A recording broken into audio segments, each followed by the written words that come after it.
Ini kesempatan yang ketiga. Jadi pas waktu kena GBS sekali, dan yang kedua waktu itu papa saya pernah paru-parunya kempes karena salah pas cenciu, 10 menit lagi telat dibawa ke rumah sakit, udah mati dia, ya udah meninggal. Nah ini yang ketiga.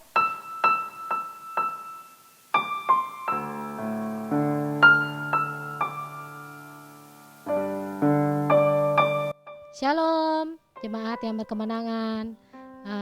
Hari ini saya ingin membagikan kesaksian yang sebenarnya bukan saya mengalami, tapi keluarga saya ya. Dari keluarga orang tua, papa, mama, dan adik saya yang kecil. Jadi pagi hari ini saya mau bersaksi bagaimana Tuhan begitu baik di dalam kehidupan keluarga kami. Waktu sekitar bulan Juli ya, berarti sekitar Juli ini sekitar Juli akhir ya. Waktu itu mama saya sakit. Kita sekeluarga sebenarnya pada awalnya kita pikir itu penyakit yang biasa karena posisinya hanya flu saja tuh. Tapi flu-nya berkepanjangan. Sekitar 1 mingguan mama saya kena flu. Nah, setelah kena flu di akhir Julinya itu si mama bilang, kok kayaknya hilang penciuman sampai kita karena ketahuannya karena waktu itu kita suruh mama pakai minyak kayu putih karena posisinya pilek ya gitu. Jadi kita suruh pakai minyak kayu putih. Terus mama saya bilang, nggak nyium nih katanya gitu. Ternyata pas tahu nggak nyium, si mama WA tuh di grup keluarga. Lalu kita pada bersepakat yaudah deh mah PCR gitu ya. Nah setelah PCR, waktu itu PCR-nya harinya saya lupa tanggalnya ya pastinya, tapi PCR-nya itu hari Senin. Jadi pada saat itu hari Senin mama PCR, papa dan adik saya juga PCR tuh. Nah karena posisi kliniknya beda, si mama saya PCR keluarnya hari Rabu, sedangkan papa sama adik saya PCR keluarnya hari Selasa. Nah pada saat itu mereka PCR tuh semua satu rumah ya. Setelah mereka PCR hari Selasa keluarlah hasilnya nih. Keluar hasilnya papa dan adik saya negatif ya. PCR hasilnya negatif. Dan dengan PD-nya sih mama saya bilang, wah pasti mama juga negatif nih gitu kan. Jadi karena dia tahu papa negatif, adik saya yang kecil negatif, dia pede kalau dia negatif. Terus dia berkeliaran di rumah tanpa memakai masker padahal posisinya masih sakit. Masih flu, masih ya kurang enak badan lah ya kayak gitu ya. Nah lalu pas hari Rabu keluar tuh hasilnya saudara ya. Keluar hasilnya hari Rabu ternyata hasilnya jong. Jadi ternyata hasilnya mama saya positif. Nah setelah tahu mama saya positif, kita lalu bilang ya udah deh si papa dan adik saya pindah. Kita pindahin mereka ke hotel ya. Ke hotel, lalu kita pindah ke hotel. Nah pas di hotel itu si papa juga ya gejala-gejalanya ya kayak gak enak badan doang gitu. Jadi kalau COVID ini memang gejalanya ya gitu ya, gak enak badan, batuk pilek ya, ada yang bahkan diare. Jadi agak mirip 11-12 sama namanya penyakit flu sama radang tenggorokan, mirip banget gitu. Nah setelah di hotel 2 hari ya. Jadi kan hari Rabu mama saya keluar PCR di hotel 2 hari, hari Jumat. Nah terus kok si papa mulai biasa deh sakit leher, terus gak enak badan nih, kedinginan, meriang gitu kan. Nah kita berinisiatif, yaudah antigen dulu deh gitu. Nah pas antigen ternyata hasilnya keluar garis 2, itu artinya dia positif. Nah setelah antigen itu adik saya juga antigen yang kecil karena mereka tinggal di dalam satu ruangan di hotel. Nah terus pas antigen yang adik saya yang kecil negatif. Lalu itu kejadiannya hari Jumat ya saudara ya. Nah oke tuh pas hari Sabtu, Minggu, Senin adik saya gak kenapa-napa, itu fine banget. Dan papa saya pas Jumat udah tahu positif, papa saya dipulang. Kita suruh pulang aja ke rumah, jadi satu aja sama si mama yang sama-sama positif. Nah pas menjelang hari Rabu, kita pikir Rabu depan adik saya yang kecil, Catherine, kita mau suruh PCR. Jadi kalau dia negatif, kita mau suruh dia masuk ke rumah kita, entah ke rumah saya atau ke rumah adik saya. Tapi pas hari Selasa dia udah mulai, aku batuk pilek nih, aku gak enak badan, terus aku mulai diare katanya. Nah terus kita suruh antigen. Setelah antigen ya keluar lagi hasilnya. Jeng jeng, garis 2 juga. Ternyata akhirnya garis 2 nggak jadi PCR, kita suruh pulang ke rumah juga. Nah, satu keluarga pulang ke rumah, tapi ada satu hal sih yang saya pengen saksiin. Karena kalau saudara tahu, papa saya tahun 2013 itu pernah kena penyakit yang namanya GBS, Guillain-Barré Syndrome. Itu penyakit yang menyerang paru-parunya dia, sehingga paru-parunya pun tidak berfungsi secara normal. Jadi paru-parunya itu kalau kita sekarang fungsi kita 100%, papa saya fungsi paru-parunya sekitar 65 sampai 70%. Jadi kurang oke lah ya. Jadi kan apalagi namanya COVID nih. Kalau kita tahu COVID itu menyerangnya pasti ke paru-paru. Lalu apa sih yang kita lakukan sebagai anak-anak? Kita ya udah deh, pasti langsung gedebak-gedebuk saat itu pas tahu si papa ternyata positif. Kita cari tabung oksigen. Pasti saudara tahu saat itu terjadi lagi peaknya, jadi lagi tinggi-tingginya orang sakit COVID, lagi susah-susahnya cari rumah sakit, lagi susah-susahnya cari tabung oksigen ya. Nah yang saya mau saksikan bahwa saya bersyukur gitu ya, saya ada adik saya yang bawa saya, bahkan seluruh keluarga besar kita bersyukur gitu. Kalau Tuhan tolong setiap kita pada saat orang-orang kesulitan oksigen, saya percaya Tuhan tolong gitu. Jadi melalui teman-teman, melalui ada saudara juga family, ternyata kita dapat oksigen.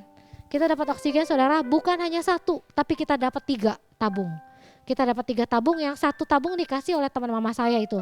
Itu memang udah free ya, jadi dikasih. Yang 2 kita dapat.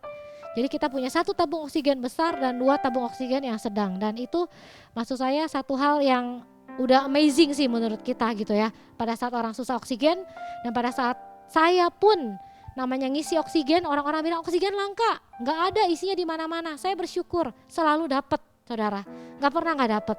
Jadi kita antri, lalu kita selalu dapat pada saat kita ngisi tabung, nggak pernah nggak dapat. Itu pertama. Kalau saya bilang Tuhan itu baik ya. Yang kedua berlanjut pada saat mereka udah karantina di rumah bertiga ya. Jadi papa, mama dan adik saya karantina di rumah. Papa saya kondisinya kurang baik. Ya, jadi pada saat dia pulang ke rumah, dia sekitar 1 minggu di rumah. Jumat depannya lagi, mama saya mulai agak gelisah gitu ya. Jadi saturasinya, kita kan setiap hari kontrol buat si papa saturasinya. Dan pada saat hari Jumat itu saturasinya dari pagi sih. Jadi 80, ntar naik nih dikasih oksigen 90. Terus gak lama saya di WA-in lagi, biasa di WA keluarga ya, grup keluarga. Si papa turun lagi nih 84, naik lagi deh 94 dikasih oksigen. Nah pada saat itu memang saya pun punya feeling gitu ya. Saya punya feeling ini bahaya gitu kan. Jadi dari pagi Tuhan juga menggerakkan saya supaya saya menghubungi teman-teman juga. Jadi satu pesan juga buat saya, kalau kita sampai kena COVID, jangan pernah kita menyembunyikan diri. Tapi kalau kita memang punya komunitas, di mana komunitas itu memang juga sama-sama mau membantu kita lebih baik sharing sama mereka, supaya kita juga sama-sama terbantu. Dibanding kita nyari sendiri dan akhirnya ya kita juga nggak ngerti apa-apa dan takutnya terlambat gitu ya. Nah pada saat itu saya sharing sama teman saya, cari rumah sakit di mana gitu kan. Terus teman saya bilang, ini ada nih, tapi kalau mau rumah sakit juga ada melalui teman, ada yang minta DP dulu 5 juta untuk daftar rumah sakit, nanti pada saat terdaftar dan diganti oleh Kemenkes, duitnya dibalikin lagi. Nah tapi kan karena saya pikir mau ngapain gitu ya, tapi ya udahlah, mama saya bilang nanti dulu deh katanya. Si papa juga takut stres kalau masuk rumah sakit, oke. Terus akhirnya saya tanya-tanya lagi ke teman yang lain, coba ke sini, coba ke sana, dan mereka bilang harus datang gitu ya, harus datang ke tempatnya langsung. Nah akhirnya kita mutusin jangan dulu deh pada saat pagi ya, sampai sore itu kita mutusin jangan dulu. Nah pada saat malam sekitar sore deh, sekitar jam 6 ya, akhirnya mama saya bilang lagi, ini si papa turun lagi nih, udah deh lebih baik kita putusin bersama-sama, bawa aja ke rumah sakit. Kita bawa ke rumah sakit. Kita bawa ke rumah sakit itu persiapan dan itu sekitar jam 9 malam ya. Itu pertama tentang tabung oksigen. Yang kedua juga, saudara tahu gak, pada saat kita mau bawa ke rumah sakit kita bingung. Siapa yang mau bawa si papa ke rumah sakit gitu kan. Mau bawa papa ke rumah sakit sedangkan kita semua sehat ya kan. Si papa sakit COVID dan si mama gitu kan. Sedangkan saya juga punya anak di rumah, adik saya yang kedua juga punya anak. Kita takut terus terang, kita bingung. Siapa yang bisa nyupirin ya? saya sempat ngubungin ambulan. Saudara tahu ambulan itu saya hubungin, mereka bilang, Bu boleh kita bawa, tapi ibu harus tahu rumah sakitnya udah pasti, kita nggak mau keliling-keliling Bu. Nah sedangkan kan rumah sakit posisi itu lagi susah. Sampai saya dengar juga Ko Aliong aja, saya sempat telepon Ko Aliong waktu itu. Ko Aliong bilang 3 hari nyari rumah sakit. Saya bilang pusing deh kayak gini kan. Nah kita juga bingung yang bawa siapa. Nah sebelumnya saudara, 1 hari sebelumnya kita ada komsel VCC ya. Kita komsel di situ dan ada satu saudara kita yang udah lama banget sih nggak datang ya. Namanya David, kalau saudara tahu itu jemaat kita yang lama, Davidnya Lili ya. Davidnya Lili dia datang di komsel itu dan dia berkata, teman-teman lagi berkata-kata kan dia udah juga pernah kena COVID, penyintas. Jadi kalau saya mah bisa bantu, dia bilang tenaga, tapi untuk uang saya nggak punya. Tapi untuk itu sepertinya seperti pada saat itu kayak David tuh memang kayak berbicara sih kepada kita gitu ya, kepada saya dan suami gitu, bahwa apapun keadaannya dia siap membantu. Oleh karena itu kita ingat sama saudara David itu, kita telepon, Fit minta tolong boleh gak papa kudu bawa ke rumah sakit nih, harus dibawa malam ini. Aturan rencananya besok Sabtu, kita rencananya udah Sabtu bawa, tapi ternyata Jumat itu juga kita bawa jam 9 malam. Terus David bilang ya udah oke deh, gue datang ya ke rumah ya. Nah David datang ke rumah, itu kebaikan kedua yang kami terima, yaitu ada saudara kita yang mau membantu. Padahal saat itu saya juga bingung siapa yang bisa bawa papa ke rumah sakit gitu ya. Nah udah dibawa ke rumah sakit, kita keliling-keliling Mas itu saudara ya. Kita keliling, kata teman saya coba ke rumah sakit Persahabatan. Sebelum itu kita ke PIK dulu, pengen tahu, kan deket dari rumah. Kita ke PIK, di PIK bilang penuh, gak ada Bu, gak ada tempat.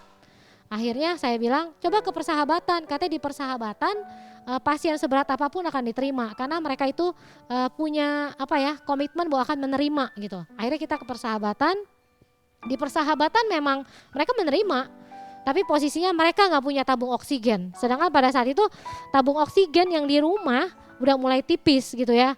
Kita juga nggak bawa-bawa kemana-mana gitu. Jadi yang gede pun nggak bisa dibawa. Jadi pada saat itu justru yang kita butuhin tabung oksigen karena si papa juga kurang baik. Pas di Persahabatan nggak ada. Nah akhirnya David bilang ya udah deh, gue pinjemin tabung oksigen gue dulu. Dia bilang kita pulang ke rumah, dia pulang, gue bawa bokap lu ya ke rumah dia. Akhirnya pada saat si David bawa pulang ke rumah, saya sama adik saya yang kedua kita nyari rumah sakit. Kita nyari ke Cikini semua penuh. Kita cari ke rumah sakit Rajak penuh. Dan saya ingat waktu itu tepat jam 12 malam. Jam 12 malam teman saya yang tadi pagi saya sempat nanya-nanya rumah sakit, dia WA ke saya. Dia bilang gini, Din katanya, ini ada nih rumah sakit, di rumah sakit Hermina dan Mogot. Lu datang aja, nanti bilang bahwa itu referensi dari dokter Linerin. Nah akhirnya saya kodein si David, kita WA David, kita bilang Fit langsung bawa ke Hermina dan Mogot. Tadinya David nyaranin ke RSUD Cengkareng, tapi karena teman saya bilang coba Hermina dan Mogot, akhirnya kita ke Hermina dan Mogot. Nah pada saat kita sampai Hermina dan Mogot, ngantri gak? Ngantri pasti. Tapi pada saat itu karena puji Tuhannya ada teman saya juga yang referensi ya, akhirnya papa saya selang 1 jam dari kita sampai di sana, papa saya bisa masuk ke ruang perawatan ya, udah masuk ke IGD dulu, dicek segala macamnya, terus dikasih oksigen dan itu udah menenangkan setiap kita ya. Itu kebaikan ketiga yang Tuhan kasih dalam kehidupan keluarga kami. Dan yang terakhir yang Tuhan kasih yaitu pada saat kita ke sana bisa ketemu sama orang yang cleaning service sih. Sebenarnya orang cleaning service itu fungsinya jadi lebih memantau makanan yang kita kirimkan ke papa saya. Karena banyak makanan yang ternyata juga gak nyampe. Ya di rumah sakit saya juga kurang ngerti ya. Pokoknya papa saya ribut, lapar gitu kan. Jadi kita anak-anak juga ngirimin makanan senantiasa setiap hari pagi dan sore gitu. Dan kita ketemu sama orang yang bertanggung jawab dan orang ini bisa mengatur gitu. Jadi bisa nganterin makanan ke si papa gitu ya. Jadi saya bilang pada saat posisi seperti itu saya cuma bisa bilang sama papa saya pada saat dia udah sembuh ya. Saya bilang papa harus belajar gitu kan. Harus belajar untuk selalu mengucap syukur karena kalau dibilang ini kesempatan yang ketiga saya bilang yang Tuhan kasih buat papa. Jadi pas waktu kena GBS sekali itu juga udah hampir mati karena udah di ICU sekitar 2 minggu. Dan yang kedua, waktu itu papa saya pernah paru-parunya kempes karena salah pas cenciu, itu ternyata nyenggol, dia punya paru-paru sehingga paru-parunya kempes sebelah. Itu juga 10 menit lagi telat dibawa ke rumah sakit, udah mati dia, ya udah meninggal. Nah ini yang ketiga, dimana Tuhan kasih kesempatan lagi buat papa, biarlah saya mau, biarlah setiap keluarga saya juga lebih dekat lagi sama Tuhan, dan biarlah saya juga mau menguatkan hati setiap saudara-saudara yang menyaksikan supaya tetap berharap kepada Tuhan, tetap kita hanya satu saja penolong kita ya, bahwa nggak ada tempat di mana kita berharap, apalagi masa-masa sekarang, masa-masa COVID yang kita nggak tahu siapa lagi nih yang bisa kita andelin selain kepada Tuhan ya. Kalau kita dengar udah banyak kematian yang terjadi, udah banyak hal-hal yang membuat, bahkan saya bilang membuat kaget kita, tiba-tiba orang kita kenal, kemarin tetangga saya juga meninggal dipanggil Tuhan, itu banyak banget saudara ya. Tapi saya bersyukur kalau papa saya masih diberi kesempatan lagi untuk hidup, dan biarlah itu menjadi kesaksian terbesar buat keluarga kami di mana Tuhan Yesus itu ada, dan Tuhan akan selalu menolong setiap kita yang percaya kepada Tuhan. Amin.